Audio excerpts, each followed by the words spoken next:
इस कहानी के पार्ट 1 का लिंक डिस्क्रिप्शन में है। पार्ट 2 शुरू होते ही भव्य ऑज की भूमि में, जहां शहरवासी और जानवर पूरी शांति से रहते हैं जब तक कि एक अलार्म शांति को तोड़ नहीं देता। भयानक दुष्ट चुड़ैल हमला करने आ रही है और निश्चित रूप से वे एल्फाबा के बारे में बात कर रहे हैं। वह रुकती है, धीरे से मुड़ती है और शहर को घूरती है। एक ऐसा शहर जो सिर्फ उसे देखकर कांप रहा है, सोचते हुए कि वह खतरे के अलावा कुछ नहीं है। हम लोगों को अखबार पढ़ते और समाचार सुनते देखते हैं जो दुष्ट चुड़ैल के बारे में चेतावनी दे रहे हैं। लोगों से पश्चिम की चुड़ैल से सावधान रहने को कहते हुए वे हर जगह पोस्टर भी लगा रहे हैं। फिर हम एल्फाबा को देखते हैं, तथाकथित खलनायक पूरे दृढ़ संकल्प के साथ गाते हुए। वह कसम खाती है कि एक बार जब वह जादूगर को पकड़ लेगी और यह उजागर कर देगी कि वह वास्तव में कौन है, तो सभी आखिरकार उसे अलविदा कह सकते हैं। दूसरी ओर हम ग्लिंडा को देखते हैं, जिसे अब अच्छी चुड़ैल के रूप में प्रशंसा मिलती है। सब उससे प्यार करते हैं, वे उसके लिए उत्सव मना रहे हैं। राज्य के सैनिक सचमुच उसके सम्मान में नृत्य कर रहे हैं। पूरा शहर ग्लिंडा को पसंद करता है और एल्फाबा से नफरत करता है। थोड़ी देर बाद ग्लिंडा को मैडम मॉरिबल की मुलाकात होती है, जो उसे बताती है कि इन सभी दुष्ट चुड़ैल के हमलों के बाद लोग घबरा रहे हैं और ग्लिंडा के लिए यह महत्वपूर्ण है कि वह अपनी मिठास, अपनी खुशी और अपने गुलाबी नजरिए से उनकी उम्मीद वापस लाए। उसकी मदद के लिए मोरबिल उसे एक नई सवारी देती है, एक जादुई बुलबुला। ग्लिंडा अपने नए अपग्रेड से भावुक हो जाती है। मोरबिल जोर देती है कि यह जरूरी है कि उनकी अच्छी चुड़ैल हवा में यात्रा करे। वह यह भी बताती है कि बुलबुले का तंत्र छिपा हुआ है, ताकि लोग सोचें कि ग्लिंडा वास्तविक जादू से इसे तैराती है। फिर हम समय में पीछे चलते हैं। हम एक छोटी लड़की को अपनी उम्र के बच्चों के सामने जादू करने की कोशिश करते देखते हैं, और पूरी तरह विफल होते हुए। जब वह स्वीकार करती है कि उसके पास कोई जादुई क्षमता नहीं है, तो कोई उस पर विश्वास नहीं करता। लेकिन अचानक एक इंद्रधनुष प्रकट होता है और सभी मान लेते हैं कि उसके पास वास्तव में शक्तियां हैं। उस बुलबुले में दिखाई देने वाली लड़की ग्लिंडा है। वह अब ऑज के नागरिकों के सामने आती है और घोषणा करती है कि जादूगर को देखने का रास्ता फिर से खुल गया है। मैडम मॉरिबल आगे बढ़ती है और ग्लिंडा और प्रिंस फिएरो गार्ड्स के कप्तान को धन्यवाद देती है। वह सार्वजनिक रूप से घोषणा करती है कि फिएरो ग्लिंडा का मंगेतर होगा, हालांकि वह सचमुच उसी समय पता लगा रहा है। फिएरो स्तब्ध है, लेकिन ग्लिंडा उत्साह से चमकते हुए लोगों को धन्यवाद देने के लिए गाना शुरू कर देती है। फिएरो अभिभूत महसूस करता है, इसलिए ग्लिंडा उसे निजी में बात करने के लिए एक तरफ ले जाती है। वह स्वीकार करता है कि वह वहां नहीं रह सकता और उसे याद दिलाता है कि उसे लोगों को अपने पुराने दोस्त के बारे में इस तरह बात नहीं करने देनी चाहिए। पश्चिम की तथाकथित दुष्ट चुड़ैल एल्फाबा ग्लिंडा जवाब देती है कि उसने पहले ही अपना मन बना लिया है और वह नहीं जा सकती, क्योंकि वह लोगों की एकमात्र उम्मीद बन गई है। फिएरो हारते हुए कहता है कि वह सही है और अगर उसे शादी करना उसे खुश करता है तो वह उस रास्ते पर चलेगा। पूरा शहर ग्लिंडा के लिए गाना शुरू कर देता है, लेकिन उस सारे शोर के बीच दुष्ट चुड़ैल दिखाई देती है। एल्फाबा आकाश में एक संदेश लिखती है, सभी को चेतावनी देते हुए कि ऑज वह नहीं है जो वे सोचते हैं। लेकिन मैडम मॉरिबल अपने जादू से शब्दों को मोड़ देती है, इसलिए संदेश पूरी तरह से अलग कुछ कहता है कि ऑज मरने वाला है। शहर के लोग घबराए हुए सुरक्षा के लिए भागते हैं। इस बीच प्रिंस फिएरो और गार्ड दुष्ट चुड़ैल का शिकार करने निकलते हैं। जो उन्हें नहीं पता वह यह है कि एल्फाबा उनके ठीक पीछे छिपी है, हर शब्द सुन रही है। मिस नेसरोस्थ्रोप, वर्तमान गवर्नर, एक नया नियम साइन करने वाली है। अब से जानवरों को यात्रा करने के लिए एक विशेष परमिट की आवश्यकता होगी।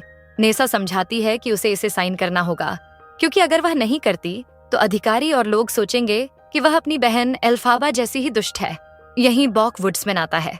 नेसा दुखी होकर कहती है कि एल्फाबा ने उसे तब छोड़ दिया जब उसे उसकी सबसे ज्यादा जरूरत थी।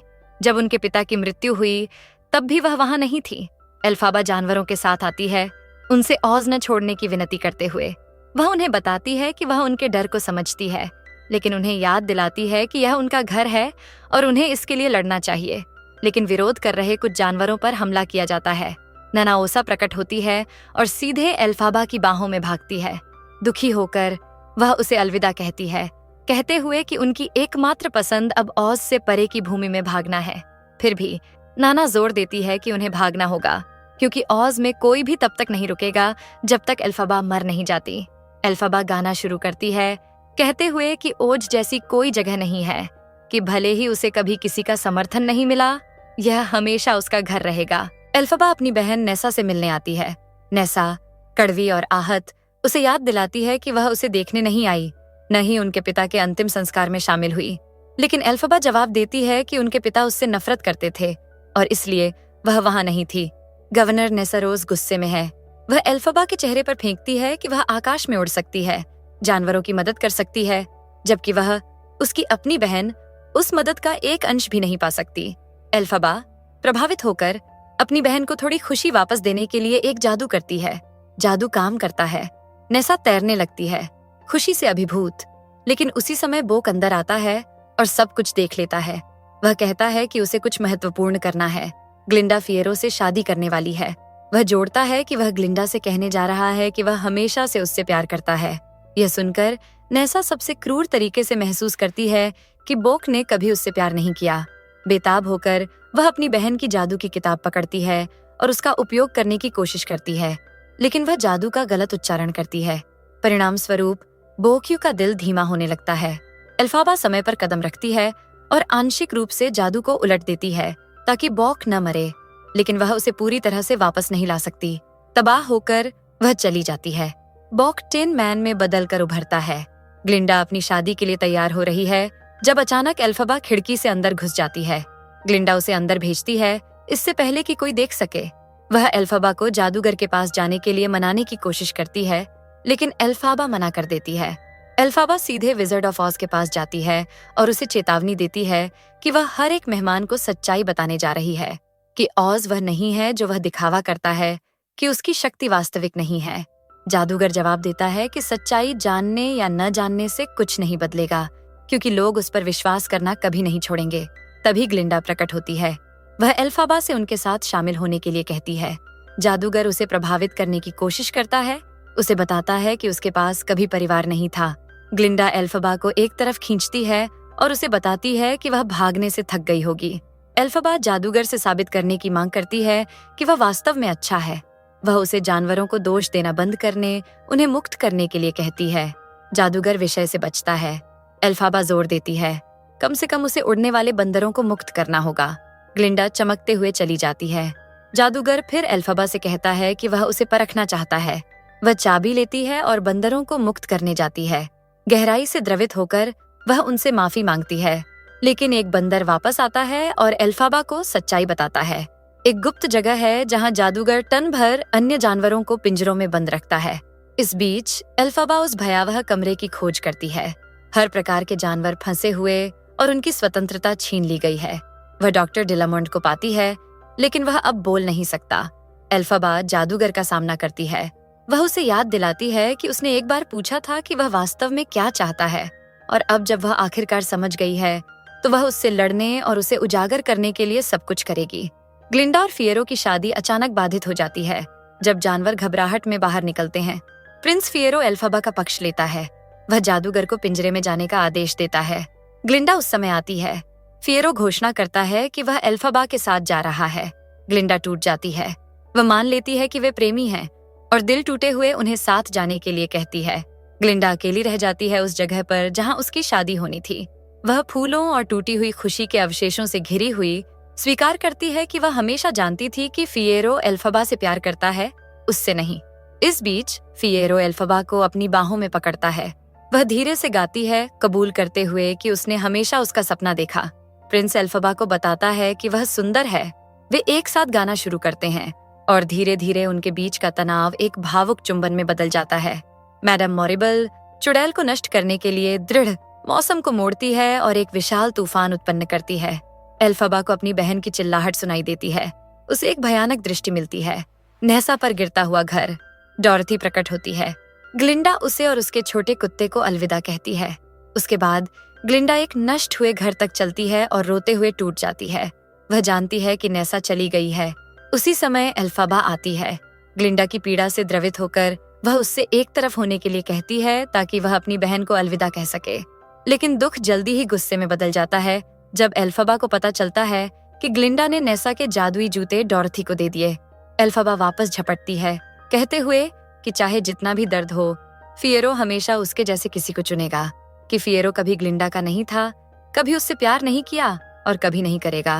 ग्लिंडा घायल होकर उसे थप्पड़ मारती है। एल्फाबा उसे वापस थप्पड़ मारती है। अचानक सैनिक आते हैं। एल्फबा को एहसास होता है कि सब कुछ ग्लिंडा द्वारा उसे पकड़ने के लिए बिछाया गया जाल था, लेकिन फिएरो बंदरों के साथ दिखाई देता है। वह सैनिकों को धमकी देता है। एल्फबा उसे पीछे न रहने के लिए विनती करती है, लेकिन फिएरो मना कर देता है। ग्लिंडा हारी हुई और आंसुओं में एल्फाबा को उसकी टोपी देती है और उसे जाने के लिए कहती है। एल्फाबा बंदरों के साथ भाग जाती है, जबकि प्रिंस फिएरो सैनिकों की दया पर छोड़ दिया जाता है। मैडम मॉरिबल आती है और शर्म के बिना खुलासा करती है कि तूफान और नेसरोस की मौत दोनों उसके अपने जादू के कारण हुई थी। शुद्ध तिरस्कार के साथ वह ग्लिंडा को आदेश देती है कि वह केवल एक ही उपयोगी काम करे, मुस्कुराए और चुप रहे। और सहन न कर पाते हुए ग्लिंडा कपड़े बदलती है, एक घोड़ा ढूंढती है और महल छोड़ने का फैसला करती है। उसे अपने दम पर कार्रवाई करने की जरूरत है। एल्फाबा बंदरों को डोरथी को पकड़ने के लिए भेजती है, ताकि वह अपनी बहन के जूते वापस पा सके। बंदर डोरथी को टॉवर तक लाते हैं। तभी ग्लिंडा एल्फबा को चेतावनी देने के लिए आती है कि सभी उसके लिए आ रहे हैं। चिस्ट्री फिएरो की वर्दी की फटी आस्तीन के साथ दिखाई देता है, एक स्पष्ट संकेत कि वह मर चुका है। ग्लिंडा रोते हुए टूट जाती है और एल्फबा उतनी ही तबाह उसे जाने के लिए कहती है। ग्लिंडा जाने से पहले एल्फबा उससे कुछ महत्वपूर्ण वादा करने के लिए कहती है। वह कभी यह प्रकट नहीं कर सकती कि एल्फबा अच्छी है। उन्हें एक खलनायक की जरूरत है, ताकि ग्लिंडा वह हीरो बन सके जो लोग चाहते हैं। एल्फबा ग्लिंडा को जादू की किताब देती है, ताकि वह किसी दिन खुद जादू का उपयोग कर सके। वे एक साथ गाती हैं, वादा करते हुए कि जो भी बदलाव आ रहा है वह उनकी वजह से होगा। वे अलविदा कहती हैं, सब कुछ पीछे छोड़ने पर सहमत होते हुए। एल्फबा ग्लिंडा को कमरे के अंदर छिपाती है और उसे वहीं रहने के लिए कहती है। आंसुओं के बीच वे आखिरी बार मैं तुमसे प्यार करती हूँ कहती हैं, फिर वे अलग हो जाती हैं। एल्फबा ग्लिंडा को सुरक्षित रखने के लिए बंद कर देती है और फिर अपने ऊपर पानी की एक बाल्टी डाल देती है। उसका शरीर गायब हो जाता है। डॉरथी पहुंचती है और यह मानते हुए कि चुड़ैल मर चुकी है, झाड़ू ले लेती है। एक बार डॉरथी के जाने के बाद ग्लिंडा छिपने से बाहर निकलती है, एल्फबा की टोपी उठाती है और तभी चिस्ट्री प्रकट होता है। वह आखिरकार बोलने में कामयाब होता है और उसे एक बोतल देता है, वही बोतल जिससे विज़र्ड ऑफ ऑज पीता था। बाद में ग्लिंडा जादूगर से मिलने जाती है। वह उसे बोतल दिखाती है और उसे बताती है कि यह उसकी माँ की थी। जादूगर अचानक याद करता है, साल पहले वह एल्फबा की माँ के साथ था और सच्चाई उस पर एक साथ प्रहार करती है। एल्फबा उसकी बेटी थी। ग्लिंडा उसे बताती है कि उसे ऑज छोड़ना होगा। जादूगर अपनी नियति को स्वीकार करते हुए घोषणा करता है कि वह एक बार और झूठ बोलते हुए जाएगा। फिर ग्लिंडा मैडम मॉरिबल से मिलने जाती है, उसे सूचित करते हुए कि जादूगर ने स्थायी अवकाश ले लिया है। मॉरिबल माफी मांगने की कोशिश करती है, लेकिन ग्लिंडा उसे बताती है कि वह इसे तब तक माफ नहीं कर सकती जब तक जादू ही उसके पछतावे को साबित न करे, और अगर यह नहीं करता तो वह उसे खाली पिंजरों में भेज देगी। उसी क्षण उड़ने वाले बंदर दौड़ते हुए आते हैं और मॉरिबल को ले जाते हैं। ग्लिंडा अपना मुकुट वापस अपने सिर पर रखती है। इस बार यह एक अलग उद्देश्य लेकर आता है, सच में अच्छी बनना, केवल नाम में नहीं। पूरे ऑज में एल्फाबा की तरह का एक पुआल का पुतला जलाया जाता है और हर कोई एक नए युग का जश्न मनाता है। ग्लिंडा जाने से पहले एक छोटी लड़की उससे पूछती है कि क्या यह सच है कि पश्चिम की दुष्ट चुड़ैल उसकी दोस्त थी। भीड़ स्तब्ध रह जाती है जब ग्लिंडा जवाब देती है, हाँ, वह उसकी दोस्त थी। वह समझाती है कि विश्वविद्यालय में उनके रास्ते पार हुए थे। ग्लिंडा अपनी छड़ी को जमीन पर गिरने देती है और घोषणा करती है कि इस क्षण से ऑज का हर निवासी जानवरों सहित स्वागत है, क्योंकि अब वह दृढ़ता से कहती है, राज्य में कोई दुश्मन नहीं बचा है। ग्लिंडा लोगों को संबोधित करने के लिए मुड़ती है, इस बार एक गंभीर स्वर और वास्तविक परिपक्वता के साथ। वह उन्हें बताती है कि वे सभी भयानक समय से गुजरे हैं, अंधेरे दिन जिन्होंने ऑज की आशा को लगभग मिटा दिया।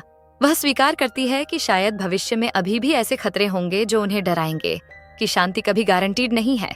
लेकिन वह वादा करती है कि जब भी अनिश्चितता उठेगी वह उनका मार्गदर्शन करने के लिए वहां होगी। वह उन्हें आश्वासन देती है कि वह चीजों को बदलने के लिए अपनी शक्ति में सब कुछ करेगी। दृढ़ता और विनम्रता के साथ वह घोषणा करती है कि लोग चाहे कुछ भी कहें या जो भी हो, वह हमेशा ग्लिंडा द गुड रहेगी।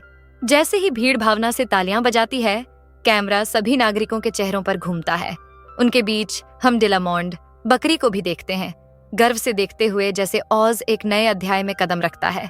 जादुई प्राणी, मंचकिंस और जानवर सभी एक ही तालियों में शामिल होते हैं। लंबे समय में पहली बार सभी को लगता है कि वे एक ही दुनिया के हैं। शोर से दूर एक शांत रास्ते के साथ पुआल का आदमी धीरे धीरे उस जगह की ओर चलता है जहां एल्फाबा मरी थी। जब वह पहुंचता है तो वह रुकता है और एक गुप्त दरवाजा खोलता है और एल्फाबा छाया से बाहर निकलती है। वह मरी नहीं है, उसका कथित विनाश केवल एक दिखावा था। उसी क्षण पुआल का आदमी प्रकट करता है कि वह वास्तव में कौन है। फिएरो एल्फाबा के जादू द्वारा एक पुआल की आकृति में बदल गया। वह कहता है कि अब वह नए जैसा है, उन जंजीरों से मुक्त जो एक बार उसे उसकी पुरानी नियति से बांधती थीं। नरम मुस्कान के साथ वह उसे बताता है कि अब आखिरकार वे बिना शिकार किए और बिना डर के साथ रह सकते हैं। एल्फाबा उसे कसकर गले लगाती है। उन दोनों ने भारी कीमत चुकाई है, लेकिन आखिरकार उनके पास एक अलग तरह का जीवन शुरू करने का मौका है। इस बीच महल में वापस ग्लिंडा उस बोतल को लेती है जो कभी एल्फाबा की माँ की थी। वह इसे अपने हाथों में पकड़ती है जैसे कि यह इतिहास और दर्द से भरा एक अवशेष हो। फिर वह जादू की किताब खोलती है जो एल्फाबा ने उसे छोड़ी थी। पुराने पन्ने अलग होते हैं और ग्लिंडा इसे डर और दृढ़ संकल्प के मिश्रण के साथ देखती है। वह निर्णय लेती है कि भले ही वह अभी इसे नहीं पढ़ सकती, वह सीखेगी। वह इसका अध्ययन करेगी जब तक वह इसके योग्य नहीं हो जाती। दूरी में हम एल्फाबा की आवाज को हवा में बहती हुई सुनते हैं। वह स्वीकार करती है कि वह चाहती है कि ग्लिंडा जानती कि वे जीवित हैं, कि उसकी दोस्त किसी तरह उसकी उपस्थिति महसूस कर सके, लेकिन वह समझती है कि कोई नहीं जान सकता। उनके जीवित रहने को एक पूर्ण रहस्य बना रहना होगा। इसलिए एल्फाबा और फिएरो ने ऑज को पीछे छोड़ दिया है और राज्य से परे की भूमि में गायब हो गए हैं, जहां दुनिया शांत है और जहां शायद वे बिना शिकार किए एक जीवन बना सकते हैं। समानांतर दृश्य में ग्लिंडा महल की सबसे ऊंची बालकनी पर खड़ी है। वह क्षितिज को देखते हुए आह भरती है और कांपती आवाज के साथ गाना शुरू करती है, और ऑज के बाहरी इलाके से एल्फाबा जवाब देती है। उनकी आवाजें एक बार संघर्ष में अब हवा में मिलती हैं, मीलों दूर से जुड़ी हुई। हालांकि उनके रास्ते हमेशा के लिए अलग हो गए हैं, उनके बीच का बंधन अछूता रहता है। जैसे ही ग्लिंडा गाती है, जादू की किताब अचानक मेज पर खुल जाती है, जैसे कि एक अदृश्य शक्ति ने इसे जगा दिया हो। पन्ने धीरे से चमकते हैं। ग्लिंडा करीब आती है, स्तब्ध, उसकी आंखें आश्चर्य से भर जाती हैं। यह संकेत है कि जादू आखिरकार उसके भीतर खिलना शुरू हो गया है। दृश्य ऊपर उठता है जब वे दोनों दूर से गाती हैं। यह उनके होने का सही प्रतिबिंब है। छाया और प्रकाश, शक्ति और दयालुता, दोस्त और प्रतिद्वंद्वी, दो शक्तियां जो ऑज को हमेशा के लिए बदलने के लिए नियत हैं। और यही है कि कैसे विकेट 2 समाप्त होती है।